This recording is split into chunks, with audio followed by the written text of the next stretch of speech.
Kipindi hewani Amka na Imba Nasi, wasaa huu na kusogezea habari za michezo na burudani zilizopewa uzito kwenye magazeti ya Jumanne ya leo. Na hapa ni kilianza na gazeti la Mwana Spoti, kata kiu ya michezo na burudani. Habari kubwa hapa inasema Yanga yafuata Mido Azam. Mankoba amezaliwa Aprili 25 mwaka 1971 huko nchini Afrika Kusini.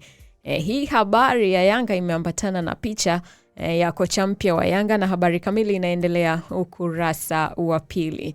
Saa 552 za moto wababe waanza na ugumu TPL. Ligi kuu bara inaanza kuchezwa Agasti 14. Habari kamili inaendelea ukurasa wa 16 na 17. Baka aanzisha vita Simba Sports Club ni habari inayoendelea ukurasa wa 3. Messi aaga kwa chozi dakika chache baada ya Hispania kutoa kombe la dunia kwa kuichapa Argentina bao 1-0.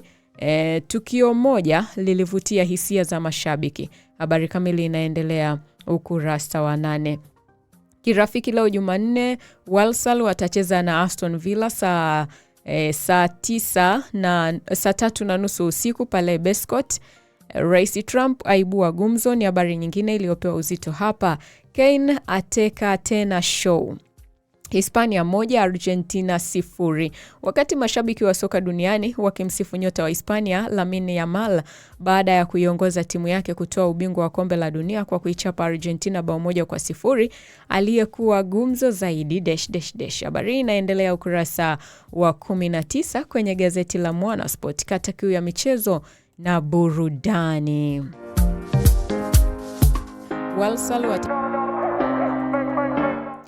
Na ligeukia gazeti la Uhuru. Gazeti hili la Uhuru linasema pointi 15 za moto Simba Yanga Sports Club. Ngoja tupite na hii habari.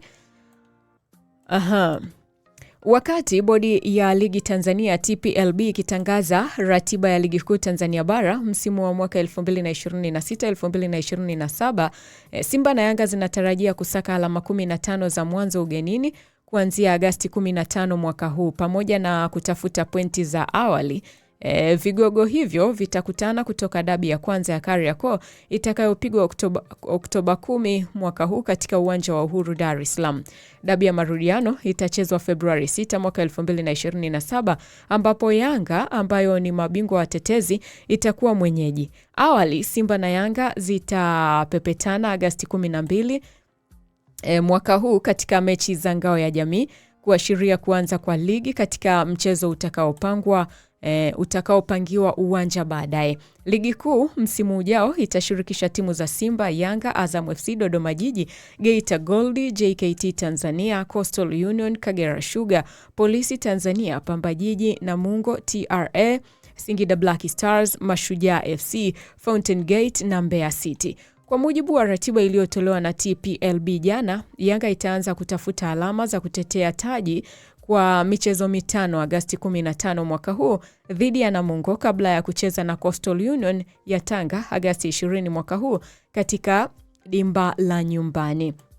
Yanga itajitupa tena uwanjani Agasti 24 mwaka huu dhidi ya JKT Tanzania na Pamba Jiji FC katika mechi za nyumbani, kisha kujiuliza kwa Fountain Gate Septemba mosi mwaka huu ugenini. Simba inayonolewa na Steve Baka itaanza msimu kwa mechi 3 mfululizo za ugenini dhidi ya Kagera Sugar itakayopigwa Agasti 16 mwaka huu kabla ya kuumana na Pamba Jiji Agasti 19 mwaka huu kabla ya kuumana na Pamba Jiji Agasti 19 mwaka huu na kumalizana na Singida Black Stars Agasti 22 mwaka huu kabla ya kurejea nyumbani kuikaribisha Coastal Union na Geita Gold katika michezo miwili ya mwisho ya mzunguko wa awali.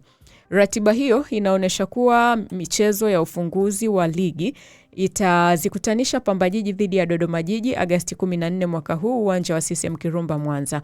Michezo mingine itakuwa kati ya Mbeya City na Geita Gold katika uwanja wa Sokoine Mbeya, wakati Singida Black Stars ikicheza dhidi ya Fountain Gate katika uwanja wa Airtel Singida.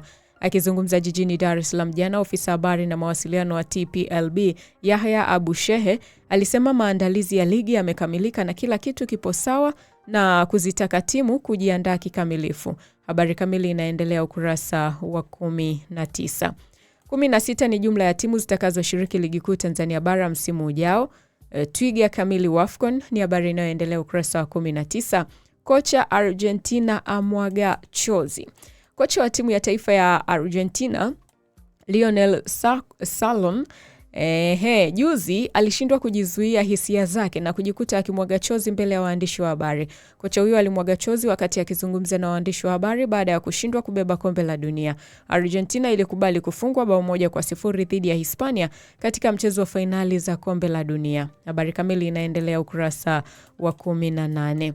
Mwinjuma aipongeza CRDB kupaisha vipaji vya vijana ni habari inayoendelea ukurasa wa 19. Bodi ya filamu wasanii wamtembelea Bimwenda ni habari inayoendelea ukurasa wa 19.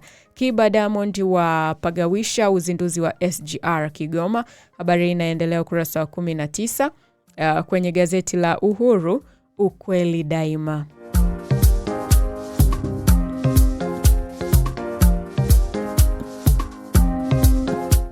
Na aliangazia gazeti la Taifa Tanzania upande wa michezo. Habari kubwa inasema King Kiba aimba wimbo wa Simba mbele ya Rais Samia katika uzinduzi wa SGR Tabora Kigoma. Unamjua Simba? Msanii wa muziki wa kizazi kipya Ali Salehe maarufu Ali Kiba amezua gumzo la aina yake baada ya kutumbuiza wimbo maalum wa klabu ya Simba mbele ya Rais wa Jamhuri ya Muungano wa Tanzania Dr. Samia Suluhu Hassan.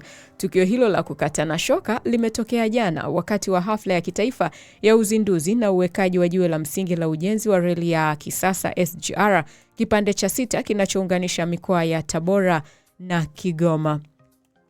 FIFA kuipiga chini hydration break, Wenger afunguka sababu. Kumekucha, ratiba ligi kuu imetoka. Pamba Jiji na Dodoma Jiji kufungua dimba. Dabi ya Kariakoo kuwasha moto Agosti. Simba wamwacha mchezaji baada ya kufeli vipimo vya afya ni habari nyingine iliyopewa uzito hapa. Kitaifa Simba yanasa saini ya mzawa mwingine Nathan Chilambo. Kimataifa Lamine Yamal na mdogo wake waiteka New Jersey. Na upande wa burudani, star wa muziki wa Singeli Tanzania Meja Kunta kuuza mali zake ili kuokoa maisha ya babake. Hizi ni habari ambazo zimepewa uzito ukurasa wa nyuma kwenye gazeti la Taifa Tanzania, Uzalendo Kwanza.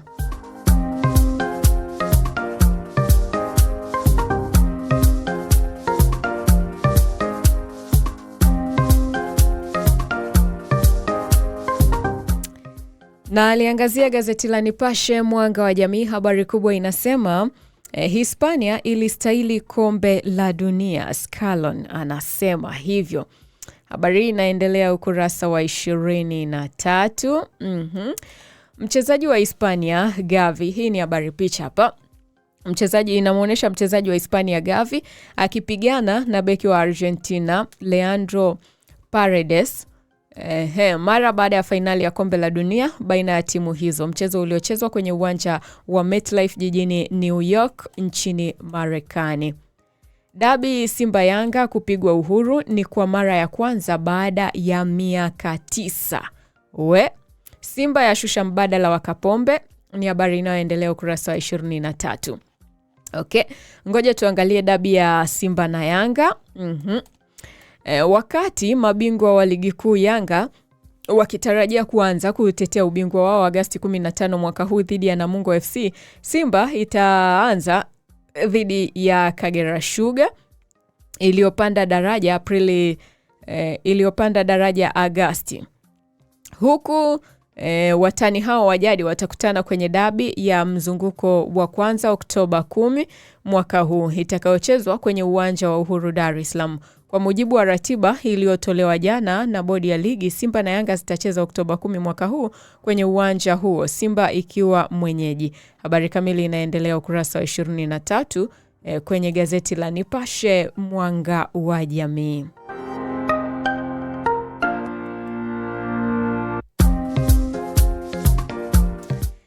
Na ligeukia gazeti la Wamachinga, sauti ya wanyonge. Gazeti hili la Wamachinga linasema Chilambo atua rasmi Simba. Haya, hongereni wana Simba. Mashabiki Jangwani wafurahia yao kubaki Yanga. Mwijage ageuka lulu ligi kuu. Ni habari nyingine iliyopewa uzito hapa.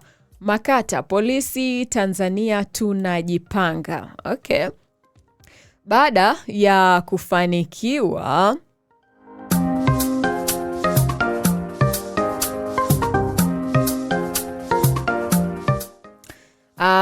kufanikiwa kurudi ligi kuu Tanzania bara, timu ya polisi Tanzania sasa inajipanga.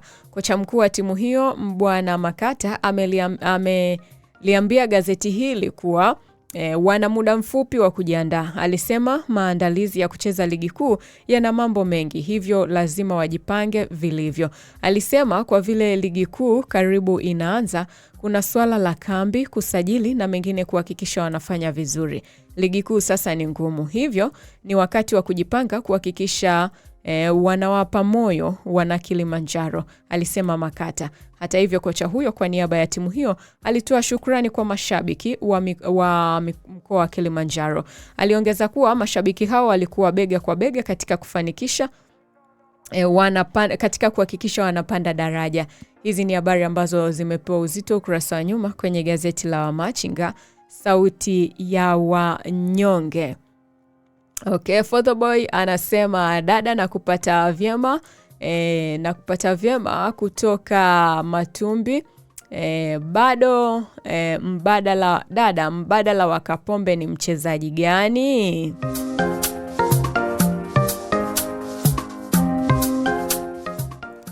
Okay, wacha nitafute majibu, nitakurudia. Pale YouTube utatupata kwa jina la Tanganyika Productions. Ni kuombe uweze kusubscribe na kuturn on notification ili uwe wa kwanza kupata habari ambazo tunakuwekea hapa katika channel yetu. Yes, na swali la leo linauliza kwamba Kariakoo Derby nani ataondoka na ushindi?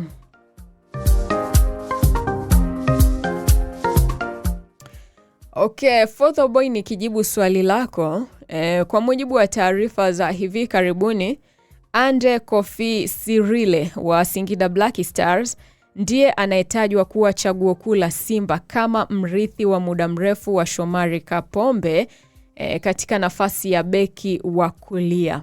Inadaiwa uongozi wa Simba umeanza mazungumzo ya kumsajili kutokana na kiwango chake kizuri na mkataba wake kufika ulingoni. Kwa hiyo mbadala wa Kapombe ni Andre Kofi Sirile wa Singida Black Stars. Ni tetesi, haijathibitishwa.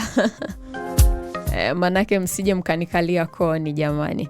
Okay, na ligeukia gazeti la Mwanahabari, gazeti bora. Habari kubwa hapa inasema ratiba ligi kuu kwa mwaka 2026-2027 yatoka. Kariakoo Derby kupigwa Oktoba 10 mwaka 2026. Nation sasa mali ya Simba. Yanga sasa yajipanga ligi ya mabingwa. Yanga yachomoa nyota mastaa. Ni habari nyingine ambayo imepewa uzito hapa. Hivi hawa Yanga lengo lao msimu unaokuja, wanataka timu pinzani ziogope. Jamani, mwandishi uliandika hii habari, mpunguzaji ukali wa maneno jamani. Nyie, miadi hili neno nashindwa kusoma. Ngoja nifikirie neno ambalo linaweza likanania hapo. Manake wanasema bwana ukinani ukipigana na kichaa wewe mzima ndio unaonekana una matatizo zaidi. Jamani, haya nishapata neno la kuweka hapa. Yanga yachomoa nyota mashujaa. Na mhariri sijui ulikuwa wapi jamani ukapitisha hii habari ipite hivi. Ili neno mmeliona, lakini gazeti la Mwanahabari ukurasa wake wa nyuma kwenye hii habari inayosema Yanga yachomoa nyota mashujaa. Mhariri. Okay, habari hii inasema hivi: hawa Yanga lengo lao msimu unaokuja wanataka timu pinzani ziogope kuchafua uwanjani, kujisaidia uwanjani, maana sio kwa usajili huu. Kumbe waliamua kutoweka nguvu kwa Prince Dube na kumwacha aondoke zake, kisa kimejulikana.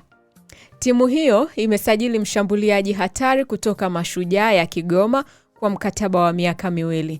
Nyota huyo ambaye amewahi kucheza Afrika Kusini akiitumikia timu ya Yomi Cosmos. Yanga imemsajili kutoka Mashujaa ambako alikuwa akicheza baada ya kusajiliwa dirisha dogo akitokea Afrika Kusini.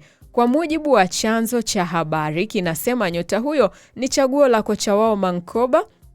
Kocha huyo aliwahi kumuona akiwa Yomi Cosmos, hivyo kupendekeza kwa uongozi afanye naye kazi. Hizi ni habari ambazo zimepewa uzito ukurasa wa nyuma kwenye gazeti la Mwanahabari. Jamani waandishi, mpunguzage ukali wa maneno jamani, mpunguze ukali wa maneno, mnatupa tabu sisi wasomaji. Unakutana na neno yani kavu kama lilivyo. Hadi ukilitamka hapa inakuwa ni balaa. Okay. Tuligeukie sasa hapa gazeti. Kuna gazeti hapa linanikimbia. Gazeti hili la Majira, gazeti huru la kila siku. Gazeti la Majira, gazeti huru la kila siku, hili linasema ratiba ligi kuu yawekwa hadharani. Simba Sports Club Yanga kuanza ugenini. Kariakoo Derby ikipigwa Oktoba 10.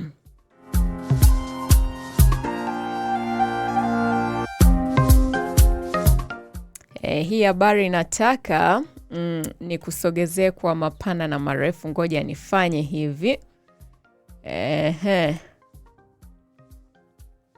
Ngoja nifanye hivi ili nisome kwa mapana na marefu.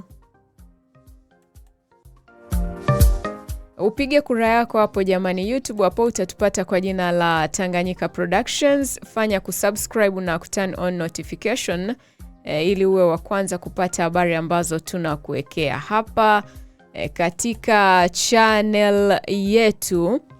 Na swali hapo linauliza kwamba nani ataibuka mshindi ile Kariakoo Derby Oktoba 10? Nani ataibuka na ushindi jamani? Manake usajili unaoendelea ni balaa. Okay, tupite na hii habari sasa. Ratiba ya ligi kuu yawekwa hadharani. Simba Sports Club ya Yanga kuanza ugenini. Kariakoo Derby kupigwa Oktoba 10. Wakati bodi ya ligi Tanzania ikizindua ratiba ya ligi kuu Tanzania bara kwa msimu wa mwaka 2025-2026 ambapo klabu za Simba Sports Club na Yanga Sports Club zinatarajiwa kuanza safari ya kuwania ubingwa kwa mchezo wa ugenini, huku zikijiandaa kukutana kama mchezo wa kwanza wa Kariakoo Derby Oktoba 10, 2026. Kwa mujibu wa ratiba hiyo iliyotolewa jana katika hoteli ya Johari Rotana jijini Dar es Salaam, mabingwa watetezi Yanga Sports Club wataanza kampeni ya kutetea taji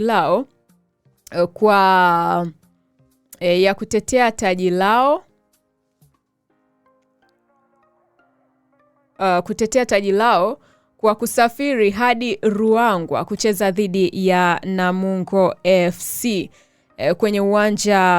kwenye uwanja wa Majaliwa. Okay. Simba Sports Club wao watafungua msimu kwa safari ya mkoani Kagera kucheza dhidi ya Kagera Sugar iliyopanda ligi msimu huu kwenye uwanja wa Kaitaba mjini Bukoba. Ratiba hiyo inaonyesha ligi kuu Tanzania bara msimu wa mwaka 2026-2027 itaanza rasmi Agosti 14 mwaka 2026, huku michezo ya mwisho ya msimu ikitarajiwa kuchezwa Mei 16, 2027 Kabla ya kuanza kwa ligi, Simba na Yanga zitakutana katika mchezo wa ngao ya jamii utakaochezwa Agosti 12 mwaka 2026, ikiwa ni dabi yao ya kwanza msimu ujao. Hata hivyo, kwa mujibu wa ratiba ya ligi hiyo, mchezo wa kwanza wa Kariakoo Derby umepangwa Oktoba 10, 2026, ambapo Simba Sports Club watakuwa wenyeji wa Yanga Sports Club.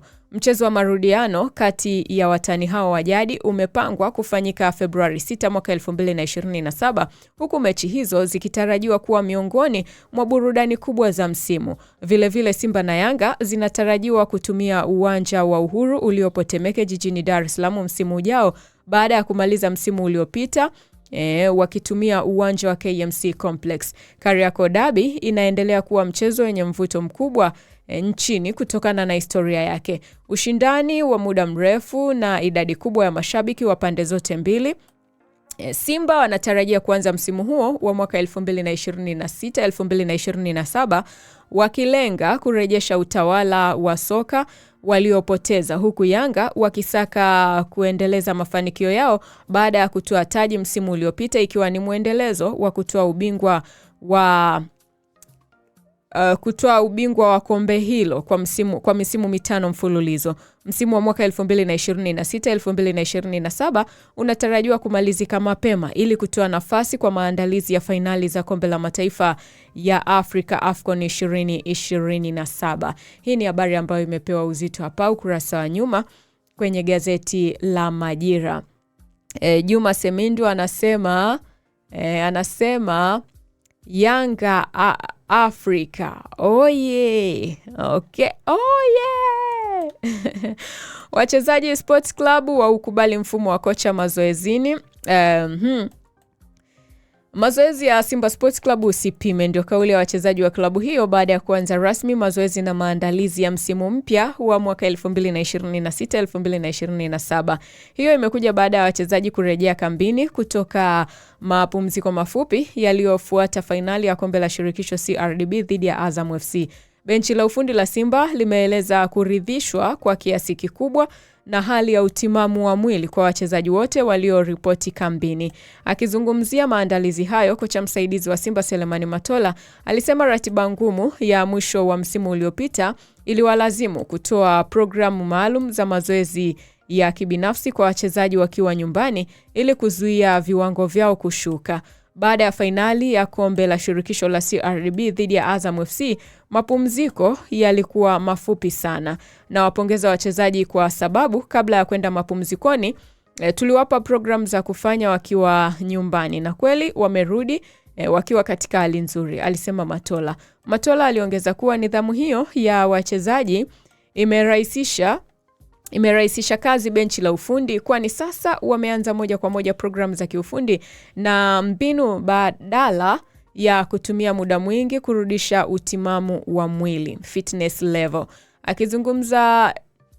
Akizungumzia ingizo jipya la wachezaji waliosajiliwa hivi karibuni, Matola alisema nyota hao wameonyesha utayari wa hali ya juu na wameingia kwenye mfumo wa timu bila matatizo yoyote. Wachezaji wageni hawajaonekana kuwa wageni baada ya kuangalia na kujiridhisha kuwa wapo vizuri kimwili. Sasa tunaendelea na program nyingine za kiufundi kama tulivyopanga, alisisitiza Matola. Simba inaendelea na mashambulizi hayo kwa kasi ya juu ikilenga kufanya vizuri kwenye mashindano ya ndani na kimataifa. Ni habari ambazo zimepewa uzito ukurasa wa nyuma hapa kwenye gazeti la Majira, gazeti huru la kila siku.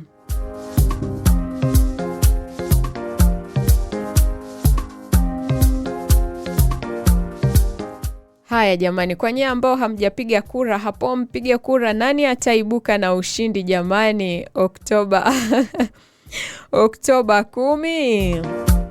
Ni Simba, ni Yanga au watatoka sare? Piga kura yako hapo, alafu mwisho wa kipindi tutapita na majibu. Magazeti ya michezo leo ni kama yako machache sana, lakini sio mbaya. Na imani umepata habari za kutosheleza. Yes, dakika ni 46 baada ya kugonga 1 kamili kwa saa za Afrika Mashariki.